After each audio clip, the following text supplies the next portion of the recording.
Before we begin this story that changed 3 lives forever, I need you to do something for me. Look at the man in this thumbnail. Look at his tired eyes, his worn-out jacket. Now, I want you to remember his face at the end of this video, because the transformation, the raw emotion, the justice of it all, it will shatter you. This isn't just a story, it's proof that the quietest acts of goodness are sometimes witnessed by the universe itself. So hit that like button right now, and let the algorithm know that a story about true, selfless kindness deserves to be seen. Now, let's go to a rainy Tuesday in October, to a quiet hospital corridor. The rain lashed against the third-floor windows of St. Augustine's Hospital, a relentless percussion to the low hum of fluorescent lights and weary silence. For Leo, the storm outside was a gentle whisper compared to the tempest in his chest. His 4-year-old daughter, Chloe, was behind one of those doors, burning up with a fever that medication seemed powerless to break. His construction shift had ended 3 hours ago, but his real work, the vigil of a single father, was in its second, terrifying day. The last of his savings had just been swallowed by the pharmacy copay, and the rent, due tomorrow, was a dark, heavy stone in his gut. He paced the hallway, his work boots squeaking on the linoleum. He felt invisible, a ghost in a stained jacket moving through a world of scrubs and sorrow. That's when he heard it, a sound so utterly out of place it cut through his panic. A raw, guttural cry of fear, followed by a shuddering, hyperventilating wail. It came from the pediatric ward's small, seldom used sunroom. Leo approached the doorway. Inside, a girl of about 10 or 11 was curled into a tight ball on a vinyl couch. Her eyes, a milky, unfocused blue, were wide with terror. A nurse knelt beside her, speaking in calm, measured tones that seemed to bounce off the girl's panic. "Maya, sweetheart, you need to breathe with me. Your mom is on her way. The power outage was just for a minute, it's back on now." But Maya was lost. Blind since birth, the sudden, complete blackness during the brief power failure, coupled with the unfamiliar hospital sounds and the absence of her mother, had hurled her into a profound sensory crisis. Her hands fluttered in front of her face as if pushing against a tangible darkness. Leo's own fear for Chloe momentarily receded, replaced by a deep, resonant ache. He understood helplessness. In the corner of the sunroom, nearly hidden by a large faux fiddle leaf fig, was an old, upright piano. A small, dusty plaque on it read, "For healing melodies." It looked as forgotten and worn out as he felt. Without thinking, drawn by an impulse deeper than reason, Leo walked past the nurse, giving her a small, reassuring nod. He sat on the creaking bench. He hadn't played since his wife, Elise, had passed away 2 years ago. The piano had been her world, his was the rough, calloused world of blueprints and girders. But for her, he'd learned. He'd learned her favorite piece. His thick, scarred fingers, so clumsy with tools just hours before, hovered over the keys. He took a shallow breath, and began. Not a complex concerto, but the gentle, flowing notes of Debussy's Clair de Lune. The first notes were hesitant, rusty, but as the familiar melody unfolded, muscle memory and emotion took over. The music was a soft, liquid light in the sterile room. Maya's frantic breathing hitched, her fluttering hands stilled, suspended in the air. Leo played on, pouring every ounce of his own worry for Chloe, his grief for Elise, his sheer exhaustion, into the music. It wasn't a perfect performance. A few notes wavered, a chord was simplified. But it was alive. It was a human hand reaching out. Through the darkness, slowly, like a flower turning toward the sun, Maya's body unclenched. The terrifying rigidity melted. She leaned her head back against the couch, tears still tracing silver paths down her cheeks, but the panic was receding, washed away by the tide of the piano. The nurse watched, her own eyes glistening, and quietly slipped from the room. Leo played the final, fading notes. The silence that followed was no longer heavy, but peaceful. He felt spent, empty, but strangely calm. Was that Clair de Lune? Maya's voice was small, husky from crying. "Yeah," Leo said, his own voice rough. "It was my wife's favorite." "It sounds like what moonlight would feel like on your skin," Maya whispered. "Cool, and soft, and silver." Before Leo could respond, a new voice, crisp with urgency and authority, cut from the doorway. Maya. A woman stood there, immaculate in a tailored coat, her expression a mask of aristocratic worry that shattered the moment. This was Eleanor Vance, and she had seen everything. If this story is touching your heart already, then you understand the mission of this channel. We find the light in the darkness. So please, if you're enjoying true kindness tales, subscribe and hit that bell. It costs you nothing, but it helps us build a community that believes in goodness. Now, back to the sunroom. Eleanor Vance had entered the pediatric ward like a force of nature, trailed by a hushed deference from the staff. Her driver was downstairs holding the car, her assistant was on the phone rescheduling a billion-dollar merger, but her entire world had narrowed to this hallway, to the fear that her daughter was in crisis. The guilt was a familiar, acid taste. She'd been in Tokyo. The emergency call had sent her across oceans, her private jet cutting through the storm. When she reached the sunroom doorway, her breath caught. She saw Maya, calm now, but with the ghost of recent terror still on her face. And she saw the man at the piano. He was the polar opposite of her world. His jacket was threadbare at the elbows, his jeans dusty, his posture speaking of a profound weariness. Yet, from those rough hands had come the most tender, healing sound. She heard her daughter's watery, awe-filled voice, "It sounds like what moonlight would feel like on your skin." And she saw the man's tired face soften into a smile that didn't reach his exhausted eyes, but was utterly genuine. "Yeah," he said, "it was my wife's favorite." In that instant, Eleanor's perception shifted. This wasn't a staff musician or a kindly volunteer. This was a stranger, a man who clearly carried his own burdens, who had chosen to lighten her daughters in the most beautiful way possible. She rushed to Maya, gathering her into a fierce, perfumed embrace. "My darling, I'm here. I'm so sorry." Over Maya's head, she locked eyes with Leo, who had risen awkwardly from the bench.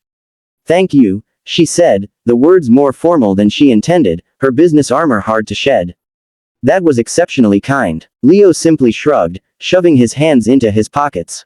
She needed an anchor. The music, it was just there. He glanced toward the hallway, his thoughts visibly snapping back to his own child. "I should, my daughter." "Please," Eleanor said, her mind, always analyzing, always strategizing, beginning to whir. "Can I get your name? I'd like to properly express my gratitude." "Leo. Just Leo. It's really no trouble." He gave a small, awkward wave to Maya. "You take care, okay? Remember the moonlight." And with that, he was gone, disappearing down the corridor, back to his own private storm. Eleanor held Maya, but a part of her was already in motion. She called over the head nurse. With a quiet, undeniable authority, she asked about the kind man with the daughter. The nurse, recognizing the famous Eleanor Vance, was discreet but compassionate. "Oh, Mr. Miller, Leo, his little girl, Chloe, is in 312. Poor kid's real sick, and from what I gather, he's carrying it all alone. A real sweet man, always polite. Miller, Leo Miller, room 312. The information etched itself into Eleanor's mind. She spent the next hour focused solely on Maya, ensuring she was settled, calm, and scheduled for the best specialist consult the next day. But a resolve was hardening within her. Her life was built on metrics, on ROI, on assessing value and acting decisively.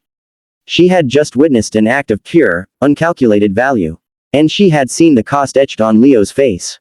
Later that night, after Maya slept, Eleanor sat in the hushed quiet of the hospital's executive lounge. She opened her tablet. To her assistant, she sent 2 lines of instruction: run a full, discrete background on a Leo Miller, daughter Chloe, currently in St. Augustine's, room 312. Humanitarian focus, utmost discretion. To her head of security, she sent another: I need a status report on the patient in 312 and her father. Welfare check. No interaction. The reports that filtered back painted a stark, heartbreaking picture. A widower. A construction worker with a spotless record. Medical bills mounting. An eviction notice pending. A man playing lullabies to a stranger's child while his own fought a fever, his world on the brink of collapse. Eleanor stared out at the city lights, the rain now a fine mist. She was a self-made billionaire, a figure of immense power. That power, for so long, had been a tool for building empires. Tonight, she decided, it would be a tool for something else. For repayment. For justice. For kindness. A plan, precise and sweeping, began to take form in her mind. She would not just write a check. She would change a life, as definitively as he had changed the course of her daughter's terrible afternoon. 3 days later, Chloe's fever broke. The relief that flooded Leo was so profound it left him trembling. But as he held his giggling, weak little girl, the other realities crowded back in. The hospital social worker had left a packet of resources for financially strained parents. The eviction notice was now active. The future was a cliff's edge. As he was packing Chloe's few things, a senior hospital administrator appeared at the door, looking uncharacteristically flustered. Mr. Miller, there's a bit of a situation regarding your bill. And there's someone who would like to speak with you in the conference room downstairs. She insists it's important. Confused, Leo carried Chloe downstairs, expecting more paperwork, more hurdles. The conference room door opened to reveal not a sterile office, but a space transformed. Sunlight streamed in. Maya stood by the window, a bright smile on her face. And beside her was Eleanor Vance, not in her crisp coat, but in something softer.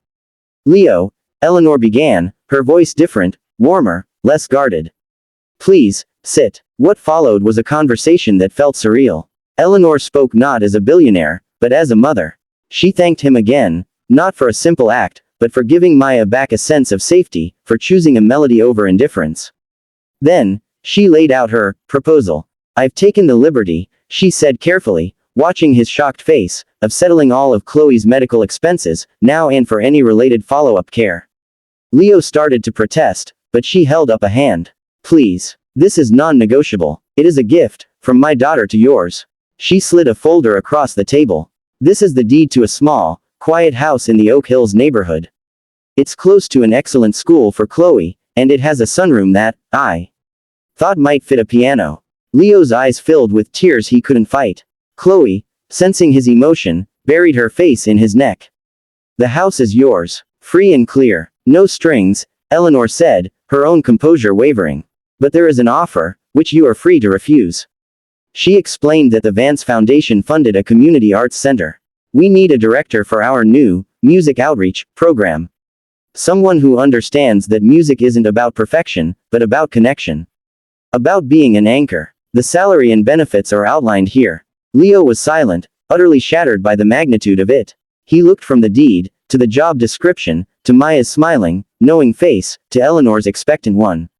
This wasn't charity. It was a hand reaching back, pulling him from the cliff's edge and offering solid ground. It was seeing his value, not his cost. Why, was all he could whisper. Eleanor reached over and took Maya's hand. Because you reminded us that the most powerful currency in the world isn't money. It's empathy. You gave my girl moonlight when she was lost in the dark. Let me give your girl a sunrise. 1 year later, the video cuts to a heart-swelling montage. Leo, in a cozy sweater, no longer haunted by exhaustion, teaching a group of children, some with disabilities, around a shiny new piano. Chloe, healthy and rosy-cheeked, laughing in a sunny backyard. Maya, seated at that same piano, playing a duet with Leo, a slow, smiling version of Clair de Lune. Finally, a shot of all of them, Leo, Chloe, Eleanor, and Maya, sharing a meal at a large table, not as benefactor and recipient, but as an unlikely, beautiful family forged in a moment of kindness. This, right here, is why we tell these stories. To show that every act of goodness has a ripple effect, sometimes a tidal wave, that can come back to you in ways you never dreamed. Leo's single, selfless act in a hospital hallway didn't just calm a scared girl, it rebuilt his entire world.